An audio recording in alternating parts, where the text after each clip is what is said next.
नमस्कार, स्वागत है आपका केदारखंड एक्सप्रेस न्यूज में। मैं हूं आपके साथ कुलदीप राणा आज़ाद। केदारनाथ उपचुनाव की सरगर्मियां बड़ी तेज़ी से बढ़ रही हैं और जैसे कल एक वीडियो जो भाजपा की प्रत्याशी है आशा नौटियाल, रोने का एक भावुक वीडियो उनका वायरल हो रहा है और उस पर बहुत सारे लोग बातें भी कर रहे हैं। विपक्ष खास तौर पर इस मुद्दे को बड़ी तेज़ी से उछाल रहा है। मेरे साथ कांग्रेस के वरिष्ठ नेता अर्जुन गहरवाल जी हैं। पहले तो स्वागत भी है सर आपका। और जो कल एक भावुक होने वाला वीडियो जो प्रत्याशी भाजपा की रही है उनका वायरल हो रहा है, उसको लेकर क्या कुछ कहेंगे?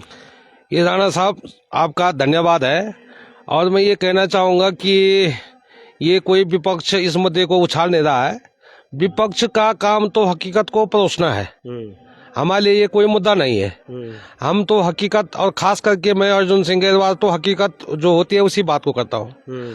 हमने ये कहा कि आशा नौटियाल जी कल रो रही थी और उनका रोने का कारण ये था कि धामी जी जो है केदारनाथ के मंदिर को, भगवान केदारनाथ जी के मंदिर को दिल्ली में बना रहे थे, वो इसलिए रो रही थी। तो मैंने नौटियाल जी से या जनता से या यहाँ के हमारे पूरे चुनाव तो केदारनाथ में हो रहे हैं, लेकिन मामला ये पूरे प्रदेश का है। तो अच्छा होता कि अगर आशा नौटियाल जी, अंकिता भंडारी जब कांड हुआ था, अंकिता भंडारी का मर्डर हुआ था, तब रोती और रो करके भारतीय जनता पार्टी से न्याय मांगती, तो आज स्थिति कुछ और होती। और इसी परिप्रेक्ष्य में अगर आप अंकिता भंडारी जी के माँ जो रो रही है और आशा नौटियाल जी जो रो रही हैं, उन दोनों की वीडियो आ रही है, मैंने देखा था। तो उनमें से जनता देख रही है कि इसमें से असली आंसू किसके हैं, असली पीड़ा किसकी है। एक बेटी को खोने की असली पीड़ा है कि मुख्यमंत्री जी मंदिर दिल्ली में बना रहे हैं, वो अब रो रही हैं। दूसरी बात ये थी कि इस केदारनाथ विधानसभा की विधायिका और हमारे प्रदेश की जो बहुत लोकप्रिय महिला नेत्री थी मौसी शैला रानी रावत जी, और उनका जिस दिन देहांत हुआ उसी दिन मुख्यमंत्री जी दिल्ली में मंदिर का शिलान्यास कर रहे थे। तो उस दिन अगर आशा नौटियाल जी रोती मौसी के लिए तो बात कुछ और होती। जिस दिन यशोदा का टिकट, रावत का टिकट कटा, उस दिन रोती तो बात कुछ और थी। जिस दिन बेरोजगारों के रोजगार पर ये सरकार के द्वारा बुलडोजर चलाए जा रहे थे, उस दिन रोते तो फिर आज कुछ बात कुछ और होती। जिस दिन हमारे व्यापारी भाई अपने व्यापार पे लगे हुए थे और मुख्यमंत्री जी और सरकार के द्वारा यात्रा को जो है हरिद्वार इस केस में रोका गया रजिस्ट्रेशन के नाम पे, उस दिन अगर रोते तो बात कुछ और थी। परसों सरकार के द्वारा जो है 150 आदमियों की नियुक्ति पोस्ट ऑफिस में की गई, जबकि इन सब पोस्ट ऑफिसों में एक गांव से दूसरे गांव में नियुक्ति नहीं होती थी और पंजाब हरियाणा से भेजे गए 150 लोगों को। यहाँ के 150 रोजगारों को जो है रोजगार वंचित किया गया। उस दिन अगर रोते तो कुछ आज बात कुछ और होती। तो रोने के तो इनके पास कहीं वो थे। जिस दिन आपदा आई थी केदारनाथ की, ये परसों 31 तारीख की बात है, उस दिन अगर रोते तो बात कुछ और होती। तो आज ये है कि आज जो इनको रुला रहे हैं, इनकी पार्टी जो इनको रुला रही है, तो निश्चित रूप से ये जो भारतीय जनता पार्टी कह रही है कि हम बेटी बचाओ बेटी पढ़ाओ, महिला सशक्तिकरण की बात कर रही है, महिलाओं को आगे लाने की बात करती है, इस पार्टी से मैं ये कहना चाहूँगा कि अभी चुनाव तो 20 तारीख को होना है, रिजल्ट क्या इसको आना है। आपने पहले तो ये शेरावत का टिकट काट करके बेटी को रुला दिया, अब आपने अपने गलत उनसे अपने इन्हीं के कारण तो आशा नौटियाल जी रो रही है। अब आपने महिला को भी रुला दिया और तब फिर आप बेटी पढ़ाओ बेटी उसकी बात कर रहे हैं, और उसके बाद स्वयं तो आप 23 तारीख को रोएंगे ही। स्वयं तो इनको भी तो रोना है। जब कोई काम गलत होता है तो एक ही थोड़ी नहीं रोता है, पूरा परिवार रोता है, और रोने की शुरुआत हो गई है तो निश्चित रूप से रोएंगे, लेकिन अपने कर्मों से रोएंगे। हमारे द्वारा तो कोई ऐसा काम हुआ नहीं। ये रोने की परंपरा भी है। हमने देखा है कि हरक सिंह रावत जब चुनावों में आते थे तो वो भी कई मंचों पे रो देते थे।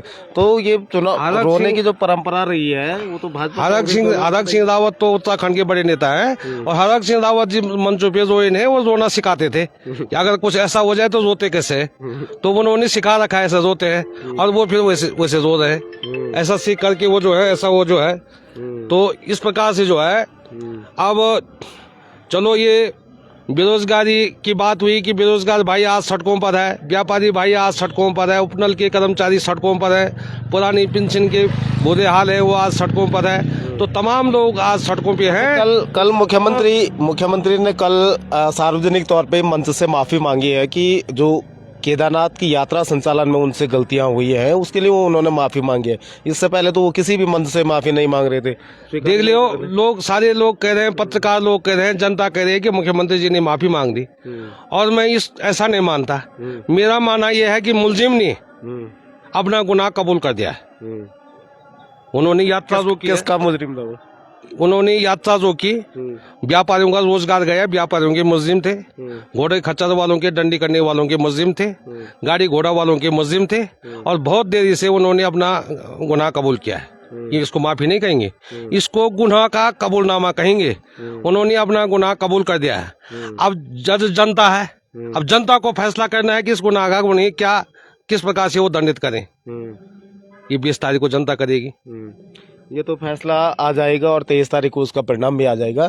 लेकिन अब कांग्रेस कहाँ अपने आप को मजबूत मान, क्योंकि जिस तरीके से भाजपा ने तमाम मंत्रियों को इस पूरे चुनावी दंगल में झोंक रखा है, और तो प्रभारी मंत्री से लेकर उनके विधायक से लेकर तमाम जगह जगह के, कुमाऊं से लेकर गढ़वाल के तमाम जिलों के विधायक यहाँ पड़े हुए हैं, उसके सामने कांग्रेस कहीं ठहर रही है? भारतीय जनता पार्टी तो तमाम किस्म से सारे मंत्री, सारी सरकार लगा रखी है।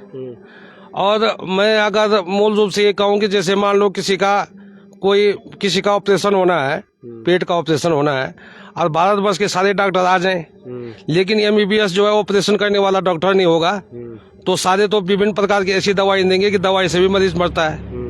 अब ये आ रहे हैं तो ये सब जो है, जो आ रहा छोटा बड़ा, वो कह रहा कि मोदी जी मोदी जी मोदी जी, दूसरे का नाम नहीं ले रहा। कभी किसी ने इन मंचों से ऐसा नहीं कहा कि पुष्कर सिंह धामी जी ने काम किया।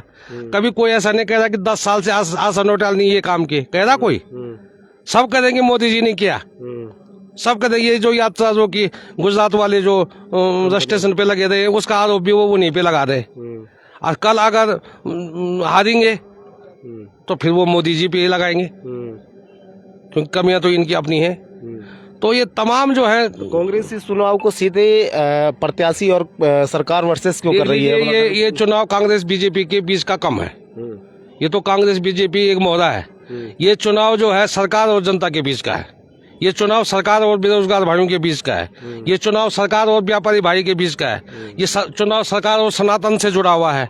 जब आप इस प्रदेश के मुख्यमंत्री त्रिवेंद्र सिंह रावत जी बने थे, जिनका ये बयान आया कि क्या कहते हैं, जनता सब जानती है, तो जनता जानती है ना कि जब आप मुख्यमंत्री बने थे तब आपने देवस्थान बोर्ड का गठन करके हमारे पुरोहितों का हक हकूक छीन लिया था।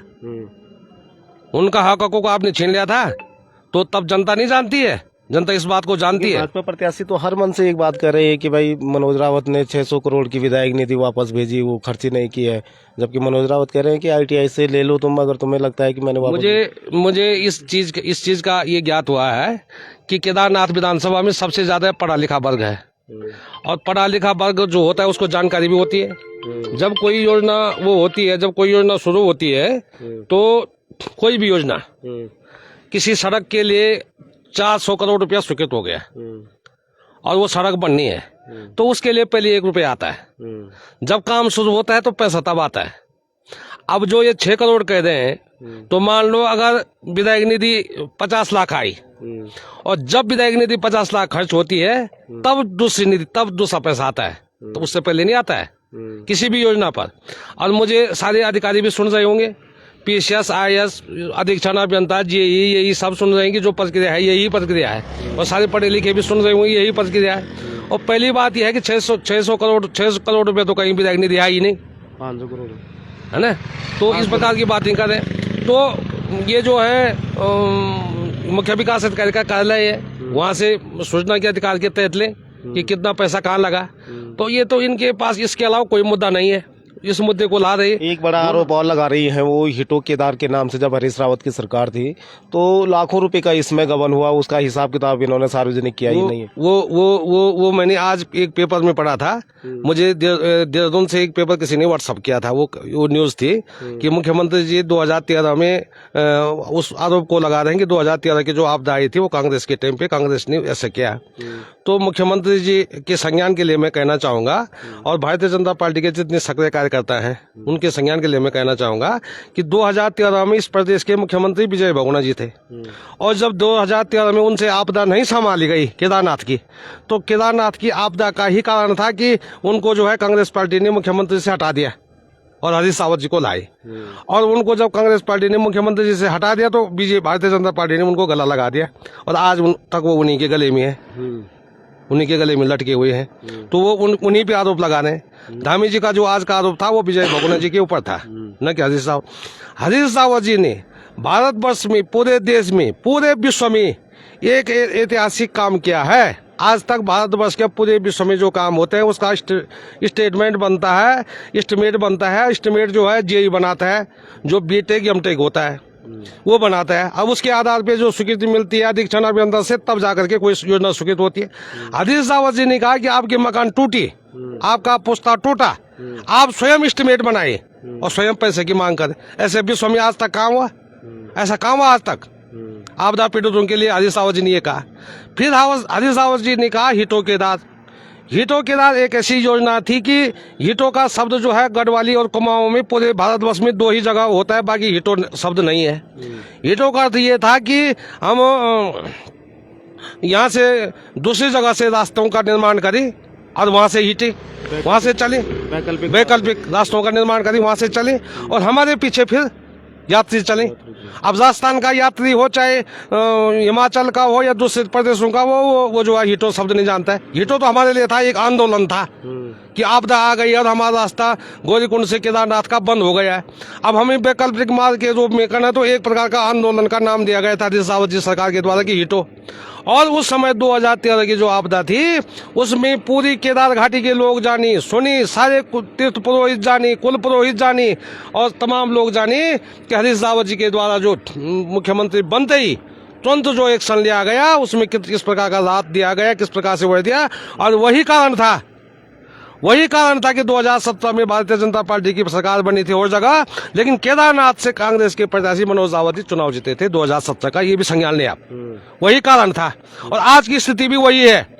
आज तीर्थ पुरोहित भी जानते हैं, व्यापारी भी जानता है, डोला खच्चर कंडी वाला गरीब भी जानता है, नीचे तबके का भी जानता है कि हमारा वोट सुरक्षित कहाँ है। लेकिन ग्राउंड जीरो पे तो बहुत जगह ऐसा सुनने में आ रहा है कि व्यावहारिक रूप से मनोज रावत बिल्कुल अच्छे नहीं है, लोगों के साथ उनके संबंध अच्छे नहीं है। नहीं तो अब उनके पास और कहने के लिए कुछ इस प्रकार से नहीं है।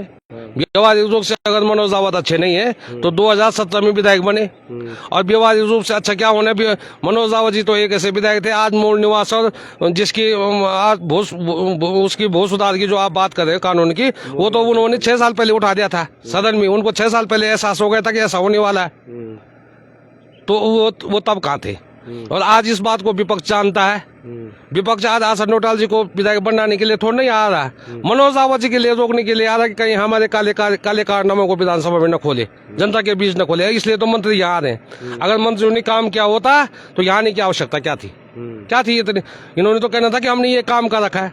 आज आप झूठी घोषणा कर रहे हैं, इसकी घोषणा उसकी घोषणा, इसे कहीं आता नहीं, पता नहीं। सड़कों के हाल आप देख लीजिए, जाइए जरा कुंड से आगे के क्षेत्रों में जाइए, क्या स्थिति सड़कों की पड़ी हुई। इस चुनाव में एक चीज और कहा जा रहा है कि अगर ये चुनाव हमारा भाजपा हारती है तो सीधे मुख्यमंत्री की कुर्सी को खतरा है, तो उसके बाद किसको मुख्यमंत्री देंगे? नहीं, मुख्यमंत्री जी की कुर्सी को खतरा है। मुख्यमंत्री तो मैंने कहा नहीं कि इस समय वर्तमान की जो सरकार है वो आधा बीजेपी की है, आधा कांग्रेस की है। आधा तो वहाँ कांग्रेस के लोग भरे हुए हैं। और जो यूपी में हुआ था कि 2.5 साल मायावती जी शासन करेगी, 2.5 साल बीजेपी करेगी, तो यहाँ 2.5 साल उन्होंने कर दिया बीजेपी के मूल के लोगों ने, अब 2.5 साल कांग्रेस के मूल के लोग करेंगे, तब जाकर के ये कुछ ठीक कर पाएंगे। नहीं तो अगर कांग्रेस मूल के लोगों को भी संतुष्ट नहीं रखेंगे, उनको भी बड़ा पद नहीं देंगे, तो फिर तो स्थिति उनकी वही वैसी होगी। तो ये तो सब भी देता है। उसमें कहीं पर कहने वाली बात क्या, वो कौन नहीं जानता है। कौन नहीं जानता कि जब रात जब अंधेरा हटेगा तो सूर्य का उदय होगा, और सूर्य छुपेगा तो फिर चंद्रमा आएगी। ये तो सब जानते हैं कि बीजेपी जाएगी तो कांग्रेस आएगी, और बीजेपी के देते हुए भी कांग्रेस की सरकार बनेगी। लेकिन लोग कह रहे हैं कि मनोज रावत को जिता के क्या करना है, रहना तो उन्होंने विपक्ष में ही है। तो विपक्षी तो चाहिए, विपक्षी तो चाहिए, बोलने वाला विपक्षी तो चाहिए। लोग समझ नहीं इस बात की, आसन अटल जी जाएंगे तो एक किनारे पे बैठेंगे, और विपक्ष तो चाहिए। विपक्ष करेगा ना बात 2025 की जो यात्रा चलेगी, जब विपक्ष की आवाज उठेगी। आज तो विपक्ष के रूप में घोड़ा खच्चर वाला खड़ा है ना, आज तो विपक्ष के रूप में व्यापारी खड़ा है ना, आज उपनल का कर्मचारी विपक्ष के रूप में खड़ा है ना, आज ओल्ड पेंशन वाला वो विपक्ष के रूप में खड़ा है ना। आज कौन है विपक्ष केदारनाथ में? आज की तारीख में तो विपक्ष वो है ना जो 20 तारीख को इनके खिलाफ वोट करेगा, वो विपक्ष है। अब बात यह है कि वो वाला विपक्ष कितना प्रतिशत है, ये वाला कितना है? कितने आश्वस्त हैं जीत को लेकर? 100% है, 100%। और उसमें भी ऊपर कोई प्रतिशत होता है तो उतना भी है। नहीं, लड़ाई कांटे की है या फिर मार्जिन? लड़ाई नहीं है, लड़ाई कहीं पे नहीं है। लड़ाई तो अधिकारों की थी, और अधिकारों की लड़ाई के लिए हम अपना वोट कर दी जनता। लड़ाई हमारी इनके साथ नहीं, इन अधिकारों की थी, जो इन्होंने हमारे अधिकारों का हनन किया, हमसे जो छीना उसकी लड़ाई थी, और उस लड़ाई का वो होना है। अभी जो घाव दिए हुए हैं, तो घाव पे लोग कहते हैं कि घाव पे नमक छिड़का, अब लोग अपनी आप 20 तारीख तक उस घाव में नमक लगा रहे हैं कि 20 तारीख तक ये घाव जिंदा रहे, वोट करने तक। चलिए।